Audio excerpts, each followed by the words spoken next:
Welcome to the class of the Banking Regulation Act 1949. I hope your preparations are going well. Students, as you know, till now we have completed our syllabus of this act till section 7.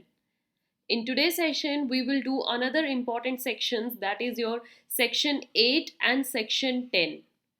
Section 8 tells us the prohibition of trading. Trading जो banking company करती है उन पर इस act द्वारा क्या prohibitions, क्या limitations लगाई गई हैं और बैंकिंग कंपनी उनको कैसे फॉलो करेगी, ये सब आपको सेक्शन 8 में गिवन है. Then coming to another section, section 10 will talk about management of bank, कि एक बैंक की मैनेजमेंट कैसे की जाती है, बैंकिंग कंपनी को किसके द्वारा मैनेज किया जाता है और किस प्रोसेस के थ्रू मैनेज किया जाता है. Right? So let's start this topic. Listen it very, very carefully. The very first line of section 8, first we will do. Section 8 says that trading by banking companies is strictly prohibited under section 8 of this act. Section 8 में ये strictly prohibited किया गया है, strictly prohibition दी गई है कि कोई भी बैंकिंग कंपनी ट्रेडिंग नहीं करेगी. All right? No banking company shall directly or indirectly deal in, कोई भी बैंकिंग कंपनी या डायरेक्ट मेथड से या इनडायरेक्ट मेथड से ऐसी चीज़ों में डील नहीं करेगी जहाँ पर क्या है, देयर इज बाइंग और if there is selling. Right? No buying should be there and no selling should be there, और नो बार्टरिंग ऑफ गुड्स भी नहीं होनी चाहिए, except, as I always said, there are exception, except when it is selling the goods that kept in its security. जो bank की ही security में goods दी जाती हैं, लाइक बैंक ने किसी पार्टी को लोन दिया है और लोन में उनको कोई भी सामान गिरवी दिया है दूसरी पार्टी ने या सिक्योरिटी के तौर पर जमा करवाया है, तो हाँ, बैंक उन सामान को, जब उनका लोन रिटर्न नहीं हुआ, उस सामान को सेल कर सकती है या उस सामान को बार्टर ऑफ गुड्स के थ्रू डील कर सकती है, उस पर ट्रेडिंग हो सकती है, दैट्स ओके. बट डायरेक्टली या इनडायरेक्टली स्ट्रेट ट्रेडिंग कोई भी बैंकिंग कंपनी नहीं करेगी. Fine students. Then another thing what it says, the bank should also not engage in any dash और बाय. जो बैंक्स होते हैं, बैंकिंग कंपनी होती है, उनको डायरेक्टली किस चीज़ में एंगेज नहीं होना है, in any trade. Trade of what? Trade or buy, sell or barter the goods except for the bills of exchange received due to collection or negotiation. Right? ऐसे कोई भी ट्रेड में नहीं जाना है जहाँ पर उनको बाय, सेल या बार्टर ऑफ गुड्स करना पड़े, एक्सेप्ट यहाँ पर भी है कि you can only deal in bills of exchange. Right? Then the bank should not employ or be employed by the managing partner as stated under section 10 of the act. This is very, very important, students. Now we are moving to section 10. section 8 I hope आपको बिल्कुल अच्छे से समझ में आ गया होगा कि trading, prohibition of trading on banking companies क्यों है और किस चीज़ पर वो एक्सेप्शन के साथ ट्रेडिंग कर सकते हैं, कहाँ पर वो स्ट्रिक्टली प्रोहिबिटेड है. Again section 8. Now section 10, management of banking companies. क्या बोला गया है कि बैंक्स जो होंगे, बैंकिंग कंपनीज जो होंगी, उनको डायरेक्टली एम्प्लॉय या एम्प्लॉयड कोई भी नहीं कर सकता, मतलब उसमें एम्प्लॉयमेंट कोई नहीं कर सकता. कौन नहीं कर सकते? जो उस बैंक के मैनेजिंग पार्टनर्स हैं. Fine students.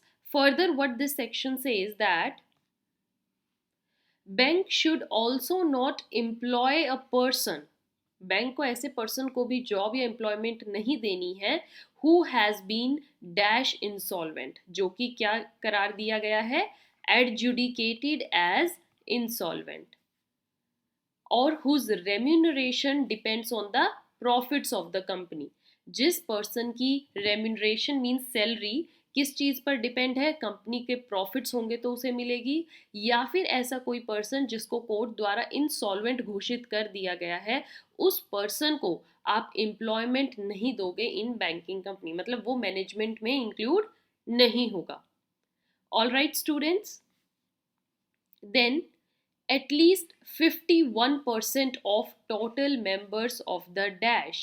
क्या यहाँ पर ध्यान से देखिएगा, 51%, remember this means more than half of what, total members किस चीज के, of board, board of directors होते हैं ना, तो बोर्ड मेंबर्स में 51% से ज़्यादा क्या होने चाहिए, प्रोफेशनल पीपल होने चाहिए।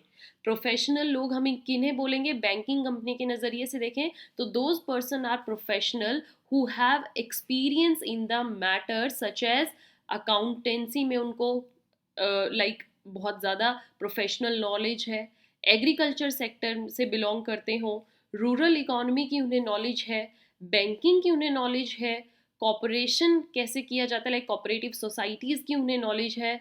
Then the next thing is economics is one of the important fields if you want to go in a banking line.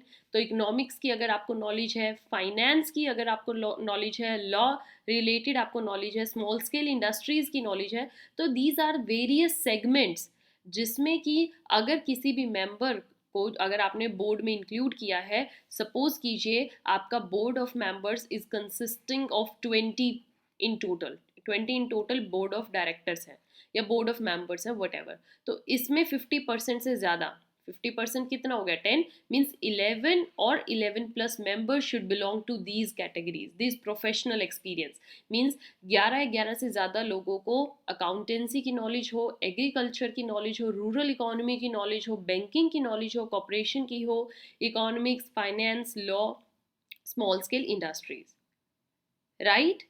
Then the next thing what it says that the term of office of director, director कौन होंगे, जो banking company को manage करते हैं, उनका term of office means office में job करने का एम्प्लॉयमेंट का टाइम पीरियड कितना रहेगा, should not be more then 8 years, means 8 years is the maximum time period जिस टाइम तक वो एक बैंक में डायरेक्टर के तौर पर काम कर सकते हैं।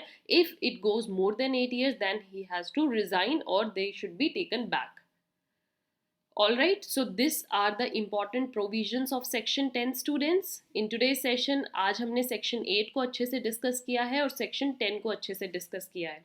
I hope till these 10 sections you have completed the syllabus of Banking Regulation Act starting with the main intro and history, और अभी तक हमने बहुत सारे मेन प्रोविजन इस एक्ट के कर लिए हैं। You can go through all these, अपनी रिवीजन साथ में रखिए students, because revision is the key to success. Consistency maintain rakhiye and stay tuned for the next session because we are going to discuss section 11 in that. Till then, keep revising, stay tuned. Thank you.